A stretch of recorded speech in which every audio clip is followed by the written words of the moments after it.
My name is Phoebe Dubar, also known as IKSRE. I'm a vocalist, viola player, music producer, certified practicing sound healer, and card-carrying audiophile who experiences the world through her ears. And over the coming weeks, we're going to dive deep into the topic closest to my heart, sound. What is it? Why does it make us feel the way that it does? We'll speak to experts, and I'll even treat you to a few sound healing practices along the way.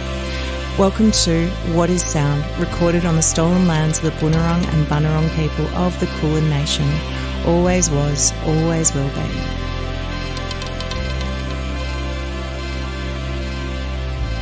Our spirituality is oneness and an interconnectedness with all that lives and breathes, even with all that does not live or breathe. Madururu. So today's guest is a Gunditjmara Kirrae Wurrung-Bundjalung man residing on the Mornington Peninsula in Victoria, Australia. He has a passion for expanding and sharing his vast knowledge of cultural practices, stories, production of artefacts and traditional tools, bush foods, medicines, healing, building practices, artworks, music, dance, traditional ceremonies, and contemporary engagement programs. He embraces the opportunity to share his extensive knowledge of the land and Indigenous cultures and traditions with the wider public through guided walks on country, Yidaki healing, meditations, smoking ceremonies, talks, and educational programs. He is also a well-known artist, visually depicting his culture and lore through paintings, murals, carvings, and sculpture. Please introduce yourself to the listeners. Good afternoon, everybody. My name's Lionel. I'm a Gunditjmara Kirrae Wurrung-Bundjalung man. Welcome, Lionel. Thank you so much for stopping by and for being part of the podcast. It's an absolute honour to have you here in my home studio. We met ages ago at the Peninsula Hot Springs in the midst of lockdowns, and it's been something in the back of my head for a long time, wanting to get you involved in doing something. So it's an absolute honour to have you here. Excellent. They're crazy times back then, weren't they? I know. Thankfully things are kind of a little bit more normal now. Well, that's why it's important what we're doing today, especially for all the people we're coming out of that. Exactly, 100%. So before we go deep, which I'm sure we will, which I'm very excited about, I just want to ask you a question that I'm going to ask every single person that I speak to, which is, what is sound? Sound. Sound is vibration. It's everything. Everything is sound. The earth sound, our mother makes sound, the trees, the fauna, the flora, everything's sound. It's music, it's soothing, it's healing. It's peaceful. It's just, I don't know. It's everything. It guides us. It calms us. Helps us to sleep, relax, gets us motivated. It sounds everything. It's everything. That's absolutely beautiful, and I completely agree with you on that. It is everything. Absolutely everything. So, before we go any further, I would love for you to explain to our listeners what country is. I think a lot of people would hear that and think it's land, but that's not right, is it? No. Can you give a bit of an overview of what country means to you? Country is everything. Country is generally our mother. So we have our two mothers, Mother Nature, Mother Earth. The plants, the animals. It's all country. It all makes up, even the geology, it's country. Now, geology changes, so we have different countries. So the country I'm from, like Warrnambool and that, very powerful. The soils, the rocks down there, all the geological stuff that happened there, the volcanic activity that happened there thousands of years, brought up all this amazing stuff for us. So the beautiful geology, we use a lot of that. Country is Mother Nature. It's the plants that come from that area, all the fauna, the flora, just the knowledge of the land and the connection, the cellular memory, which we have been there for so long. There's so much cellular memory embedded into that land from us and from the past fauna and flora. And on that as well too, if there are people listening who are not from the country that we're currently in, you said so long. So how long exactly are we talking? I think I've got a bit of an idea, but a lot of people might not. How long have your people been on country for? Oh, they say between 60 and probably about 80,000 years, I think it's up to now. Wow. But we know it's been a lot longer. Yeah. We're looking at a site on my grandma's country, which today they call the Hopkins River. That's my sacred river over there. So the mouth of the Hopkins River is called Moyle. And there's an archaeologist who's been there for probably about 12 years now. He's looking at a site there. There's a lot of controversy from all over the world. That site is looking at dating from 90 to 120,000 plus years. Now, that could be the oldest site in all of Australia. Not in all of Australia, it's here in my grandma's country. Amazing. So we know we've been here a lot longer than people think. That's the thing, isn't it? And I was actually just at Moyle back in January. I did a gig down in Warrnambool, and we went there to that area, and weren't able to do a walk or anything like that, but we just went to the area, and it's just magic. Oh, the energy must be incredible. Yeah, definitely. It's really special, and I guess that must be really frustrating. I guess you guys knowing.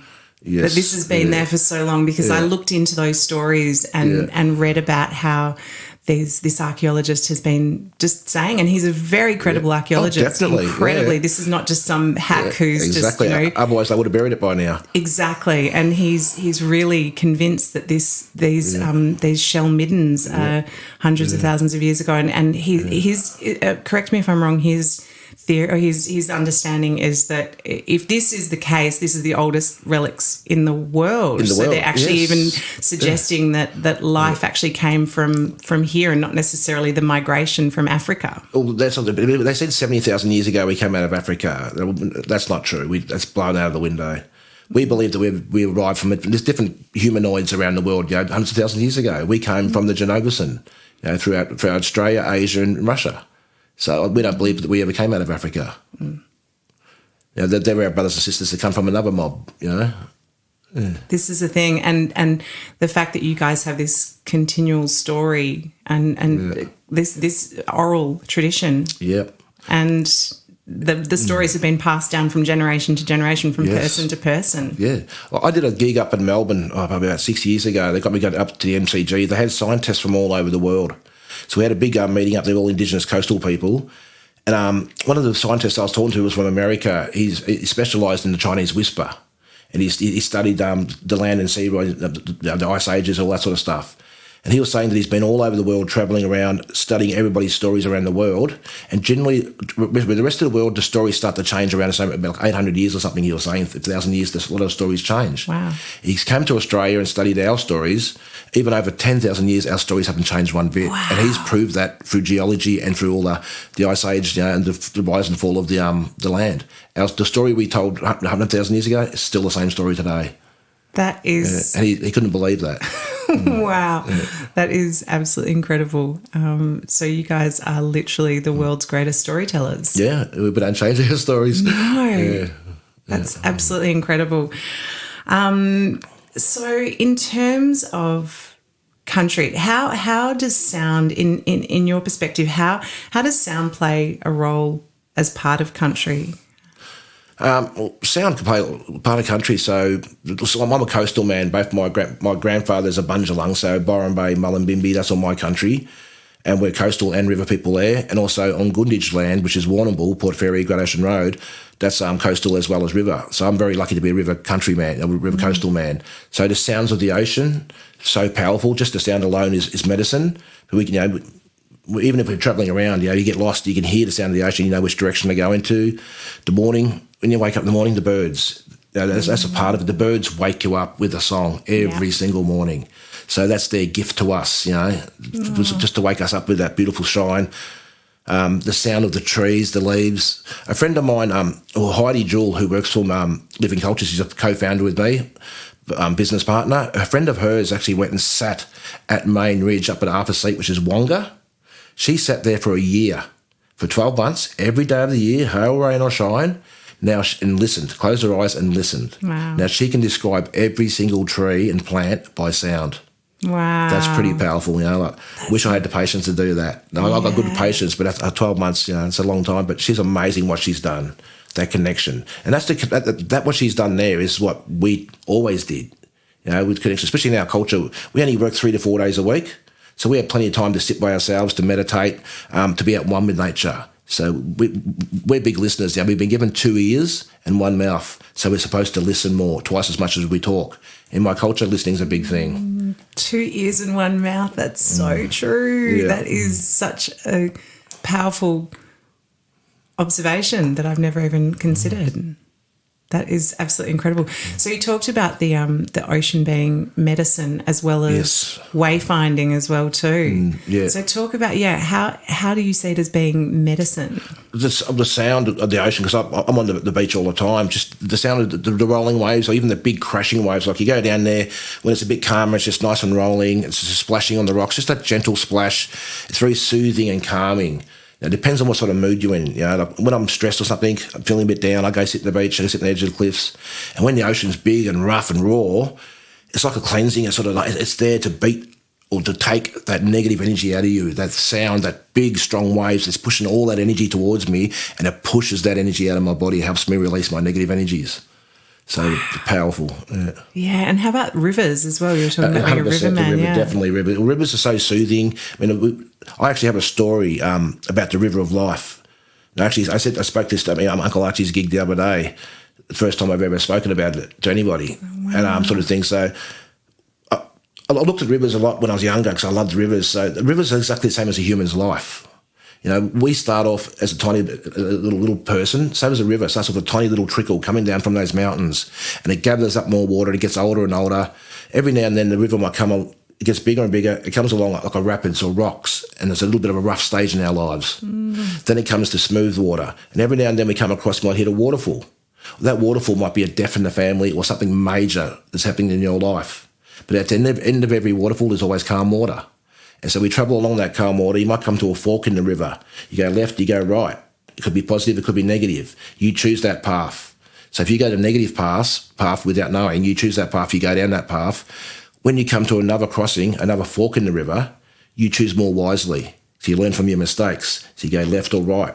And then we all come out to the ocean, we evaporate, we go up to the sky, we get all energised by our grandfather sun, and then we all head back to the mountains to a different place and we start our life over again.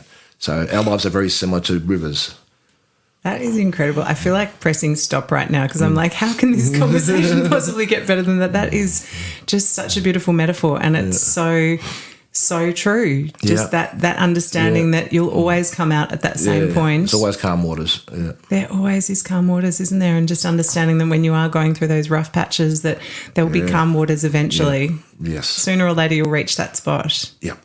Wow. Thank you for sharing that. And there was another beautiful dreaming story that we talked about before we hit record, which was around the she oak. So in my grandma's country, the Gunditjmara, we have a Dreamtime story about the she oak, a very significant tree right throughout Australia, I'm finding out. So tens of thousands of years ago, Bundjalung were down on the earth creating everything that we see today, the hills, the valleys, the rivers, the lakes, the ocean, making it habitable for all of Bundjalung's creations to survive here on the earth. So when they finished doing the work down here, before they flew up to the Dreamtime, they had to leave guardian spirits behind on earth to watch over us. And what they left behind is the she oak. And it says that when the wind blows through the she oak, you can hear the guardian spirits whispering to you or talking to you, watching over you, know you're going to be safe. Now, I found that very similar story throughout Australia. Even here on Bunurong country, they have a story about the she oak. It's their favourite tree to sleep under. So when they sleep underneath the tree of a night time, the wind blows through the trees, they can hear their ancestors talking to them, watching over them of a night time. And I've actually traced that story, very similar story, right up to northern Queensland. And I was speaking to a desert man the other day, and he was saying these almost identical story. Wow. So it's becoming, I'm finding out more about the she oak. It's a very powerful tree. It's a guardian spirit tree, and it's respected by all. Absolutely. That's so beautiful. I personally absolutely adore the sound of the she oak. It's it's one of those there's she oak trees all along the Bay Trail just near where I live, and I just remember during lockdown every day I'd go for a walk down along that path, even just for quick 10-minute walk, just enough. And as long as if I could hear the she oak, it would just soothe me like nothing else. Yeah, it's a very powerful tree. It's a tool tree. It's a food source. Food source. Yes. So what comes from the she oak? She oak. So the leaves on the she oak, it's one of our mouth fresheners. So these are the long, spindly. Long leaves. For those of you that have not familiar, it's like the beautiful, long, spindly. The drooping she oak. So not the black she oak, the drooping she oak. Yeah. So the leaves, you grab a leaf off it. If it's a male tree, you take the flower off because we have male and female. And is that when they get those little yellow flowers you see them now coming on? Yeah. And the female produces a little red flower. So you pull the leaf off, you take the flower off, and you put the leaf in your mouth. You chew and chew it up. It'll produce a lot of saliva in your mouth, and it'll give you a beautiful citrus flavour or a sour apple flavour. I also use it in cooking when I cook my fish with melaleuca bark. I smother it in my she oak leaves and gives it that beautiful citrus flavour. Oh my God! So this has turned into a cooking show as well. Yeah, I could talk about cooking all day. I know. I hope we get back onto that. And the she oak is such a beautiful. And is that the traditional name, the she oak? No. What is the traditional name? I want to know. I've learnt. I've got written down the Bunurong name for it, and I've also got the Gunditj name written down at home, but I can't remember. Linguistics is something I never ever thought I would get back or get. I spent my whole life just learning about geology, archaeology, the bush tuckers, bush medicinal plants, survival, all traditional culture, but I never thought we'd get language back. But amazing people like Auntie Caroline Briggs, she did linguistics for 7 years. She's now a professor in that. Yeah. So people like her, and also over in Gunditjmara country. I remember. About 6 years ago, Uncle Archie Roach, he's my uncle, we did a gig up in Melbourne, and he was on a stage with a young fella who's been studying our language, Gunditjmara language, for quite a while. He saved a lot of our language. Him and Uncle Archie got up on stage and sung in language. Wow. The first time we heard that was just so powerful. How incredibly. Yeah, so again, language is sound. It's exactly, and it's coming back. And when they talk about our language, when we talk, it's the sound of the earth talking. And on that, actually, that's something that I wanted to actually dive into without even realising it. This was not on our questions that I sent you, but can you talk a bit more about that? The earth talking. It's something that I've instinctively started to understand, but I would like to actually understand more about. So, well, the earth talks in many ways. From grumbling, growls. It releases stuff. It warns us of things, pending of things that are about to come. So generally, it'll let us know before something big's going to happen. It'll let us know by saying something. So a rumble or growl, like a little tremor or an earthquake. That's her talking, saying, "Look, something big could be coming." Like we have a lot of Dreamtime stories about the volcanoes over in our grandmother's country. Yeah. So a lot of our creation stories are about the volcanoes. There's a lot of volcanoes over that side. There's a couple over to the east, and we had a lot over to the west. We had heaps of volcanoes over there, and we have all these creation stories or Dreamtime stories about those eruptions and stuff. So all the stuff that when all that happened, Mother Nature or Mother Earth warned us and let us know what was going on. We had to move out of that area. So the Mother Earth does talk to you in many ways. Like a rumble, it might be a growl, or just things like that. Yeah. And we were talking before we hit record about that disconnection between the natural world now that we have living in this built environment. So yeah, definitely. Yeah, can you talk to that? So a bit? Disconnected. Well, we've been disconnected for a long time. Like today, we wear shoes. Wearing shoes is so bad for us. Unfortunately, on my walks, because of my insurance, I have to wear shoes. I'm not allowed to wear bare feet in my walks and stuff, which is annoying, but otherwise I'm in bare feet all the time because it's connection with the earth. The rubber and stuff on our shoes, our leather, it stops that energy. When we walk on bare feet on the earth, we're actually charging our bodies up with all this positive energy that comes. Mother Earth is releasing positive energy all the time. Yeah. And we take that in through our feet. If you're wearing shoes, you can't. Disconnect people today. I do all my walks. I take people out bush. I teach you about bush tuckers, about medicine, just seeing through an Indigenous perspective that everything has purpose, everything carries spirit. And people like, I talk about how we should be connecting to the plants and stuff, grow these plants at home, and you're connected because we're disconnected. Everybody talks about nature's out there. Yeah. Well, we've just forgotten that we're a part of the out there. Exactly. And we looked at the fauna and flora as our brothers and sisters. We all have one mother, it's the earth. She gets sick, we all get sick. So it's about connection, try to grow some plants at home. Because we go to supermarkets today and they're all in aisles and everything's wrapped in plastic and stuff, and you've got to walk down and you've got to find your food. I'm no good at that sort of stuff, but it's not connecting. We're grabbing stuff out of plastic or bags off shelf. If you grab something out of the garden, that's connecting. I had a man once say, I live in Hawthorne, I can't do it. I said, have you got a windowsill? I said, you can put a little tiny pot with a herb in there. That's still a connection. Yeah. And you're acknowledging that when you do it. So that's feed. But it's good to get out in the bush and pick some leaves or have a harvest, you know. We've just forgotten the plants that grow here in Australia have been growing here for millions of years. We've evolved with the plants. Everybody thinks, talks about thousands of years or hundreds of thousands of years. No, millions of years we've been evolving with plants as brothers and sisters. They produce medicines for us. They produce food for us because they're our friends. We produce food for them when we die. We feed the plants with our bodies. Yeah. And the animals live off the plants. And everybody's just forgotten that. We're trying to put ourselves above nature. Yeah. Like the rest of the world try to tame nature. They domesticated the animals. They domesticated the plants. You're not supposed to do that because that takes all the goodness out of the plants. It stresses the plants out. You know, like corn and wheat and all these plants, they're not good for you because of what's been done to them by man. You know, we only started getting sick, we didn't, but the rest of the world started getting sick when they started bringing animals in, domesticating animals and domesticating plants. That's where sickness comes from. Traditionally, we are not supposed to get sick ever because our bodies, you know, we've been evolving. And plants and us are supposed to be friends. Like I went and saw this amazing white witch in Ballinarring, and she gave me some medicine for my spinal pain. One of the plants that she's given me for my spinal pain is the plant looks exactly like a human spine. It grows like a human spine. It's incredible. Wow. I had this lady come from England. She goes all over the world studying bush medicines, all over the world. And she came down here. I took her on a walk down the Bushrangers Bay, and I was walking along, and I picked up one of the plants, the medicinal plants, cutleaf geranium, the crane's bill.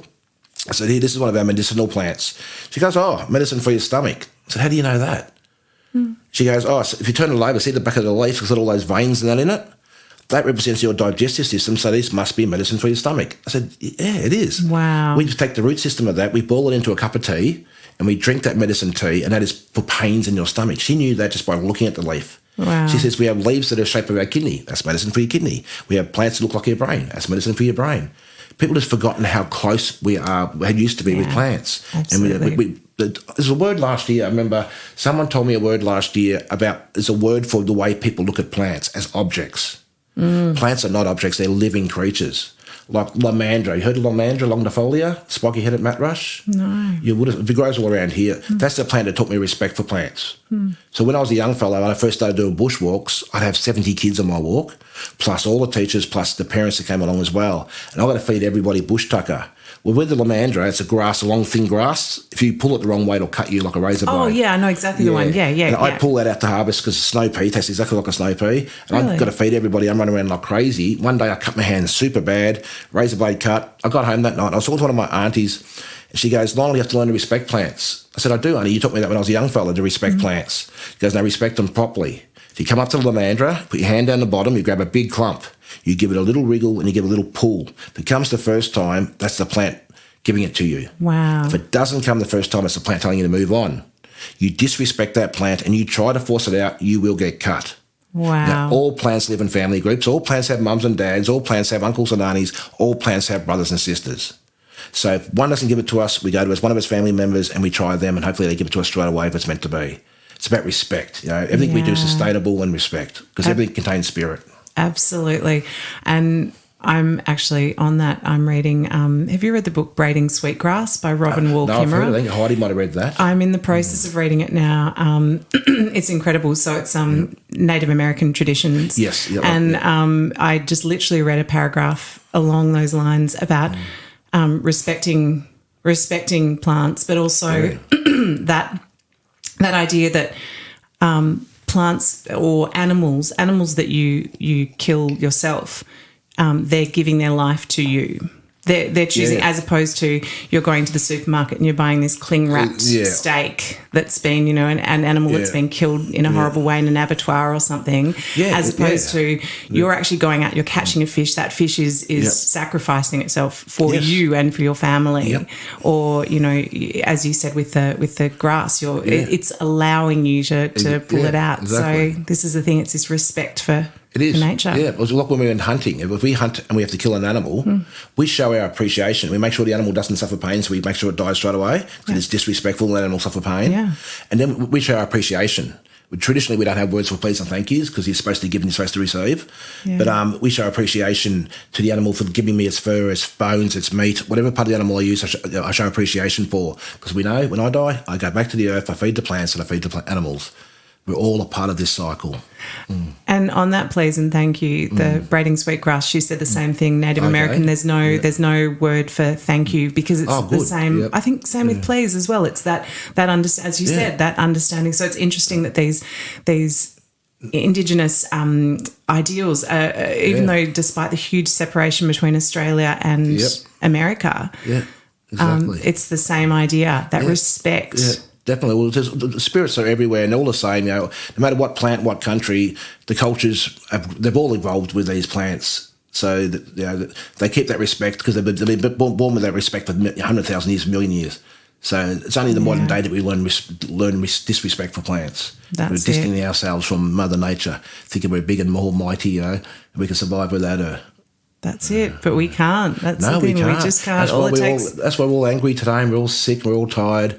That's exactly why, because we're not spending time to get out there and meditate or just sit still in nature and just listen. Back to sound. That's amazing. Wow, I'm so glad we went off into the plant talk because, as you can probably see by the fact that my house is full of plants and I've got heaps of trees in the garden and stuff. And a veggie patch. That is my happy place as well too. Definitely, yeah. And it is just that respect and that understanding. I know that when we moved into this house, it was an old Italian couple that used to live here, and so all the trees pretty much were European. So we've slowly been pulling them out and replacing them with native. And I remember one of our neighbours came up to us and said, "How are you getting the new trees that you planted? How did you get them to grow so quickly?" And I went, "Because they belong here." She said, "What fertiliser are you using?" I went, "None." No. We went to the Bayside nursery that only sells things that belong on this country. We planted them, we watered them a little bit, and then they just took off because this is where they belong. Exactly. Well, that's my mission in life, is to teach the Australian government. I do work with the CSIRO and all these other places and all the universities and that. Our plants that we have in Australia are some of the healthiest plants on earth. Wow. Look, the southern Victoria is second only to the Daintree rainforest. It's amazing what our meats are some of the healthiest meats on earth. Our bread is the healthiest bread in the world. We should be growing our plants, because when we grow our plants, we do not need any fertiliser. We do not need any pesticides, and most of our plants can survive off a handful of waterings a year. Better for the environment, better for us. Our breads are better for you. We have dozens of varieties of breads. We are the oldest bread makers in the world. When I was a kid, I was taught that Egyptians were 15,000 years ago, but we know now Aboriginals have been making bread for over 35,000 years. Now, so our breads are super breads. They're amazing what we have. When we should be eating our breads, we should be growing them. So the farmers for the last 200 years have been bringing all these other plants in from overseas, and they've been putting them into our soils, and now they've killed our soil, so they cannot grow their crops without tons of fertiliser, tons of pesticides, and all this sort of stuff. With our plants, we didn't need any of that. So when we plant anything, it's 7 generations. The way people live today is selfish. It's about me getting all my money from my house and my children. Well, what about your grandchildren, your great-grandchildren, your great-grandchildren? It's like that beautiful saying, I plant a tree, not for me or for my kids. I plant that tree for my grandchildren and my great-grandchildren. So they just benefit from the shade and the fruits. Yeah. So today, it's just about me and my kids. We've lost our future. We're not thinking of planning enough for our future. So it's about respect for the land and growing the right plants that should be growing here. Number one, they're better for you, because our starches, like our murnong, 8 times more nutritional value than a potato. Wow. So why aren't we eating our starches? We have dozens of varieties of starches which are really good for you. The starches we're eating today are not good for you. No. And they've been man-made, they've been manipulated by man. So much in that. Absolutely, so much in that.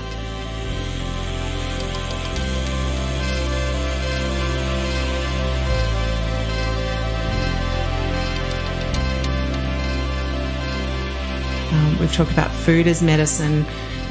We've talked a little bit of sound as medicine. But I guess given that we both, work in this field and clearly agree that sound is incredibly powerful for healing, how do you actually see the role of sound as medicine, from an Indigenous perspective? On my walks, what I do, so I take people through country, show you through an Indigenous perspective. You get to eat the bush tuckers, the medicines, and then every walk I do with the young ones or to the older people, I do meditation, and I do that. I teach about distress, depression, anxiety. I go right into detail about how we carry stuff around with us. It makes us sick. I teach people to learn to put stuff down, and then I do a meditation with my Yidaki. So I get about. Have you been to Bushrangers Bay? I have, yeah. Yeah, that's like Bushrangers Bay is my Chadston.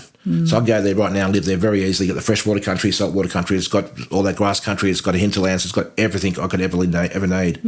So we sit down there. I use my Yidaki.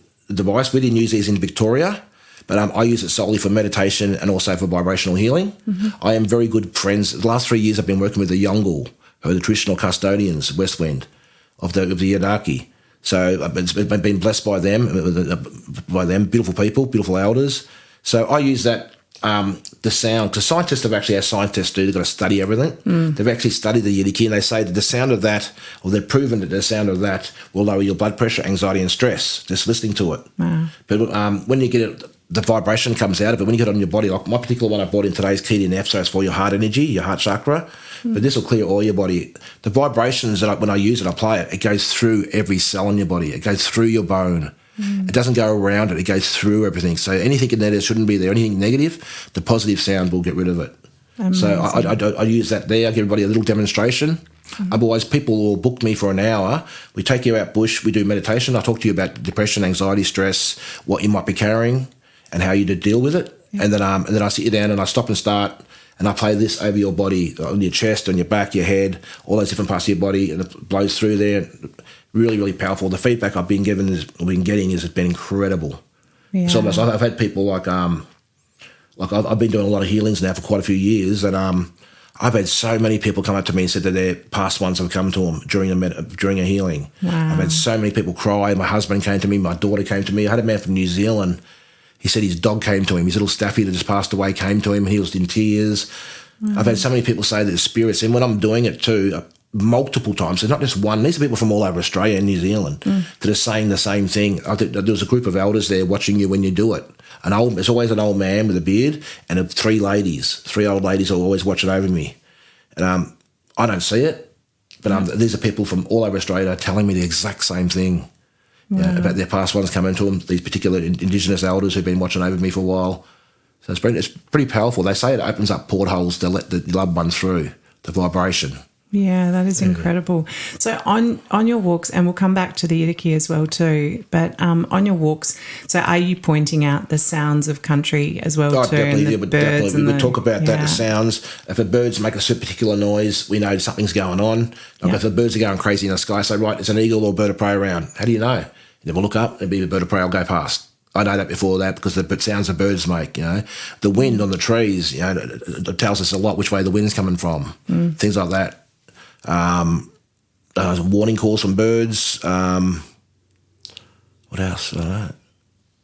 That's probably it. And actually on birds as well too, back to sort of language as well too. Again, this wasn't on the questions, but hopefully it's quite simple for you. I love that of the Indigenous names, so like Gugubara and, so it was Wak? Wah. Yeah. For the raven? Raven or crow? No, we only have crows in Victoria, ravens. Okay. Yeah. Of course, my husband would know that, being the bird expert. So a lot of them are named after the call. Is that right? The sound they make. Yeah. Rather than these stupid European. A lot of things are made from the sound that the animal makes. Silly scientific names. I started doing Latin because I had Oakley TAFE, and I remember a lot of Latin, but I don't talk Latin at all. Yeah. I'm just a common name. I just say common name or whatever, the way it's supposed to be said. Yeah, but I just love that the names are actually taken from the sound, and I suppose a lot of the European names are taken from the look of it. Yes, the yellow-breasted something, exactly. Which I really love. So it's just pointing out again that the sound is more important than the visual.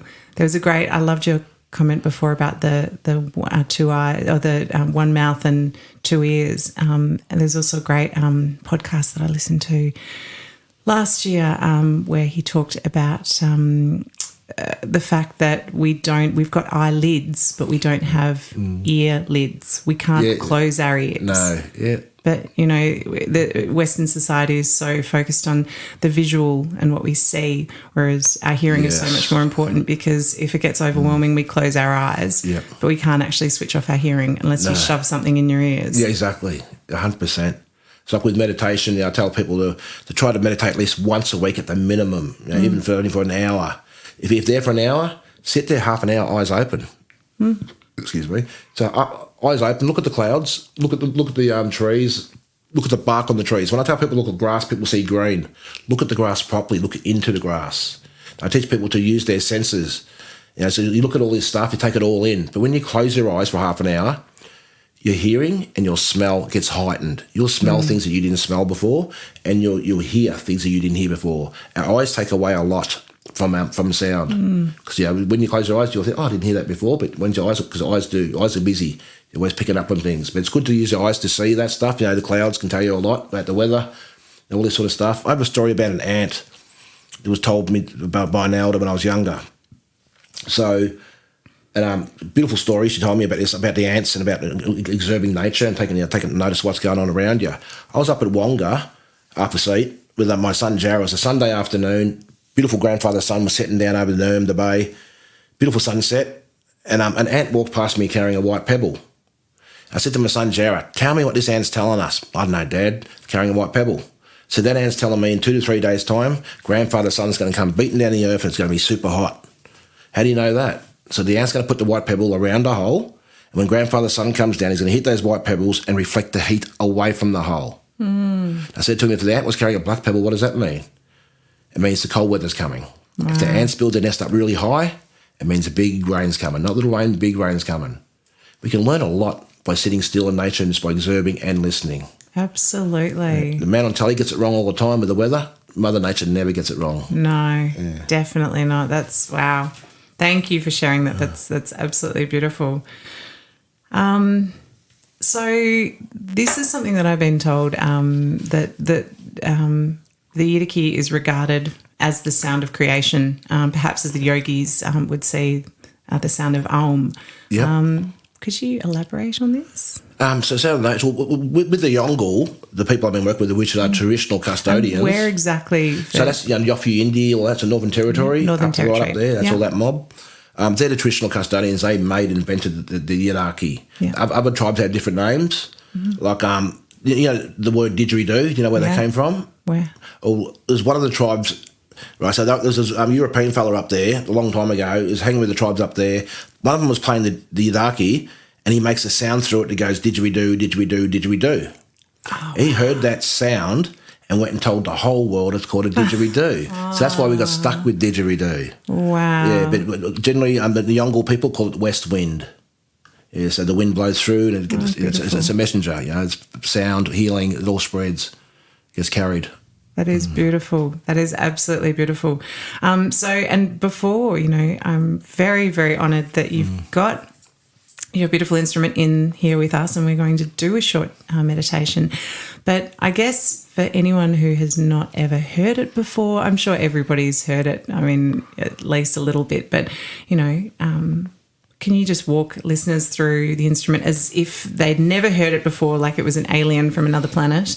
What is it? How they made, how they played, how you taught to play it, all of the things, what can they expect to hear or experience? So the Yidaki, proper traditional ones are made from the tree and wood. So generally the termites or the ants, not the termites and black ants, they hollow out the centre of the tree, the most juiciest part of the tree. So they go down, they eat the centre of the tree out, and we go along, you can tap on the wood, it's hollow, so you cut that particular tree down, show your respect to the tree before we touch any tree. And then we take it home, you clean it all out, burn the centre out, hollow it out. So the Yidaki is, when we blow through it, it forms a vibration, it causes a vibration that travels down the length of the tube. And it comes out to this amazing sound. Different shapes, obviously different sounds, different frequencies, A's, F's and C's and all that sort of stuff.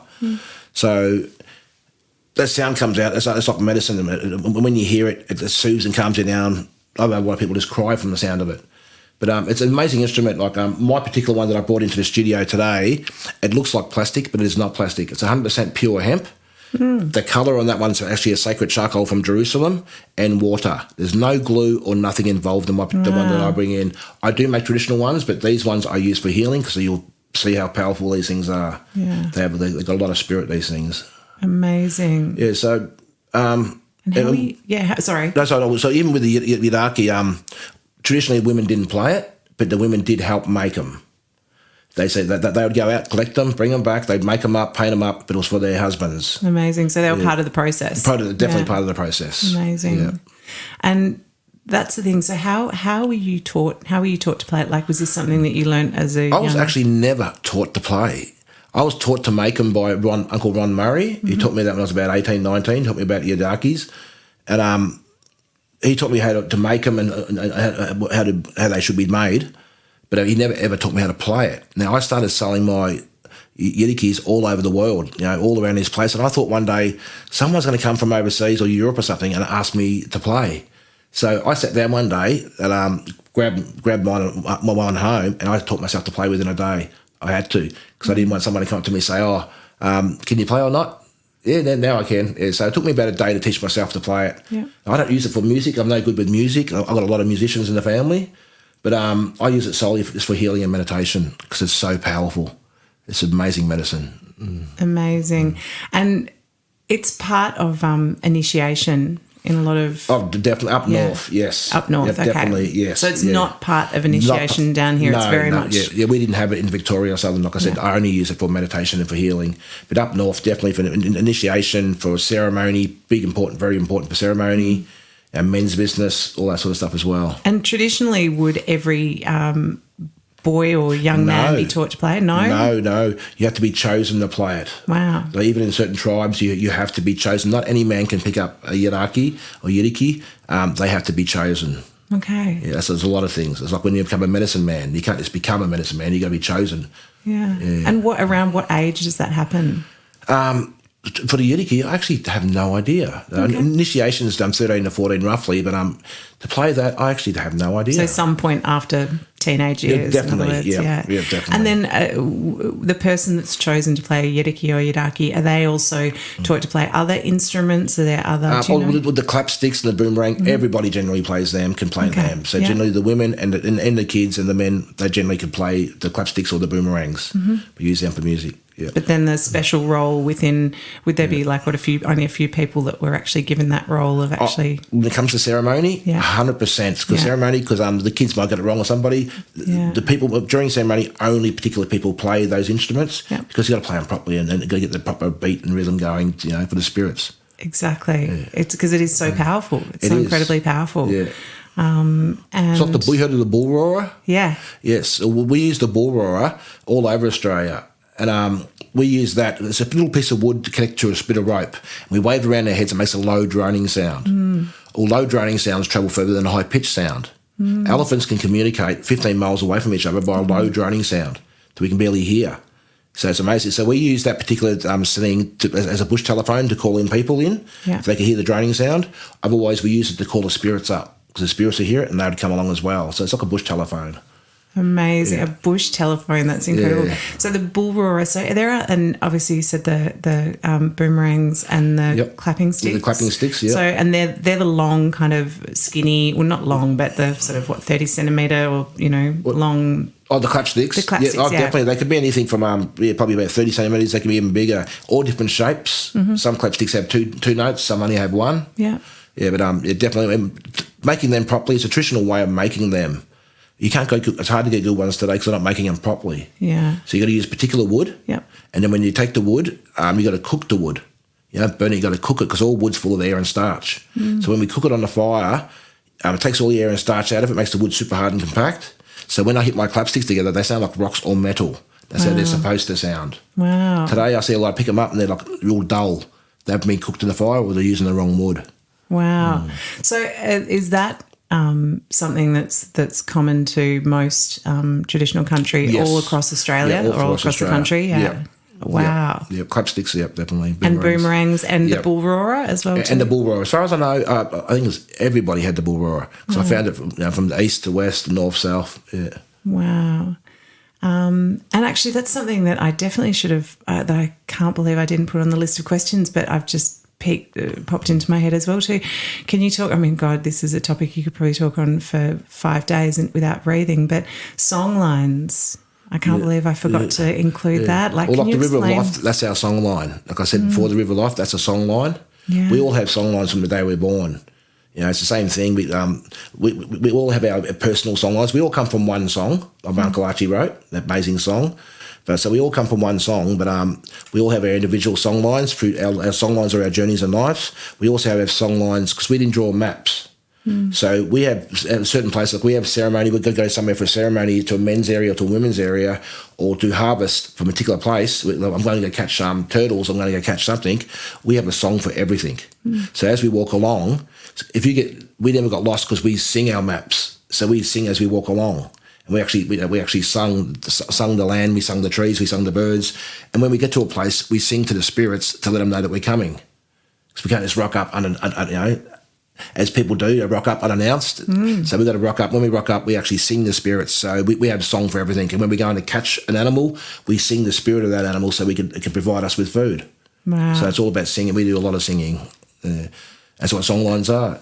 Yeah, that's amazing. So the song is the map. Yes, that's a map. Yeah, we didn't draw maps, we sung them. Yeah. That is incredible. And incorporated into that, again, is the natural world. I mean, you know, not to separate it from us because we're all one, but and also that respect as well too. Yes, definitely. Everything we do is respect. Everything, yeah. Wow, and it's so sad that so much of that has been lost in the modern world. Definitely. Yeah, respect and sustainability. Such big things that people have forgotten. Do you find that people are coming back to that now? Definitely. Oh, yeah, well, definitely now because I work with thousands of schools. I work in mental health, all that sort of stuff. So that's my mission, is to wake people's eyes up and just to get them back, take a step back, because we've forgotten a lot of stuff. We've left a lot of stuff behind. We need to pick that stuff up and take it with us into the future.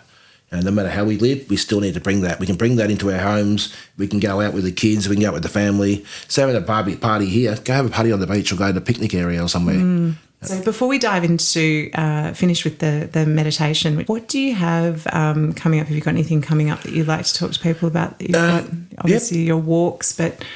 Well, we have a lot of things coming up, like with the Villaging Project is a place down in Rosebud at Bonio. We've been working with them since the day they moved in there. We went in there and helped them set up. We got them all the contacts to help them to get started. But we have lots of other gigs coming up in the future, like with my daughter Skylar, she's starting to teach dance. She's an amazing dancer. She'll be starting to teach dance. With my niece Carla, I've taught her all about the bush tucker, so she's an amazing cook, and my sister Nola, they're amazing cooks, so I've taught them about cooking. So we've got a lot of cooking workshops coming up as well, where you can participate or you can just watch. You get to eat this amazing meal at the end of it with my sister and my niece.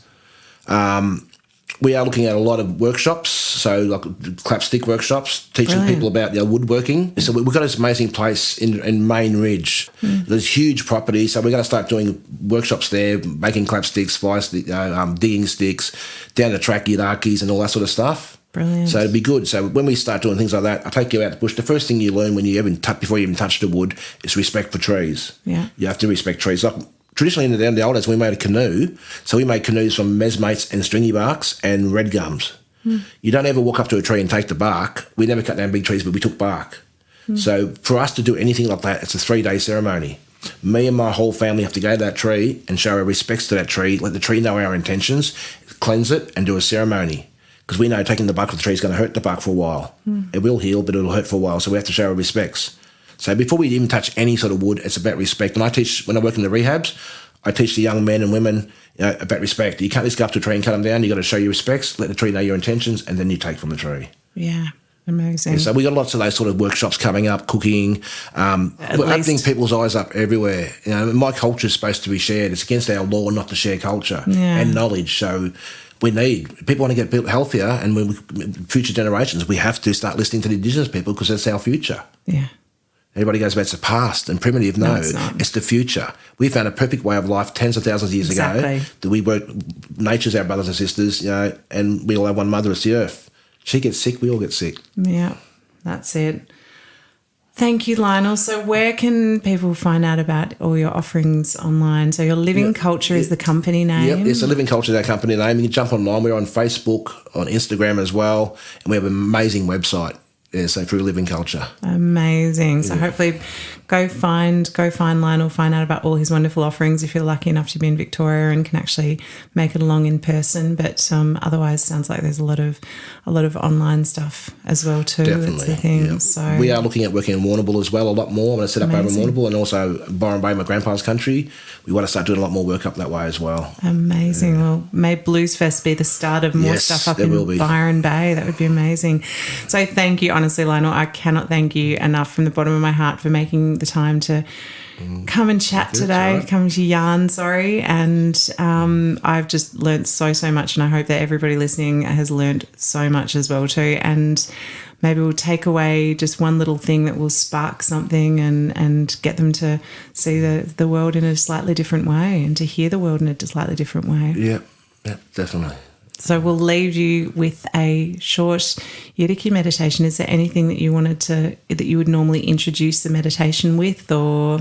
Not really at all. But generally, when I do go into meditation, I can talk for half an hour about healing, stress, depression. So it's just listen, sit back and listen to it. You might be carrying some negative energies on you, as we do. Humans like to carry things. Sit back, close your eyes, and just listen and release through breath. Release that negative energy and breathe in those positives. Amazing. Thank you so much, Lionel.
Wow.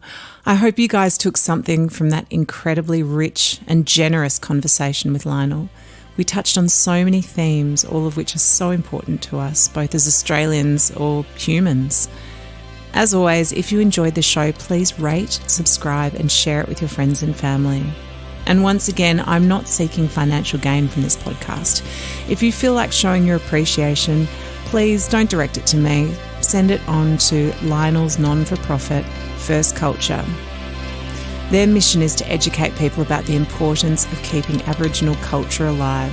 Indigenous knowledge is a living link to the past, present, and future. You can find them at livingculture.org.au. And on that, as we as Australians approach the referendum vote for the voice to Parliament, if you're still unsure as to what exactly it entails, which I know a lot of you are, I urge you to educate yourselves so that you can vote yes with confidence. ullarustatement.org/training is a wonderful resource, and I strongly encourage you to go check it out. I look forward to chatting with you again next week as we dive deeper into the world of sound healing. Meanwhile, keep your ears and hearts open.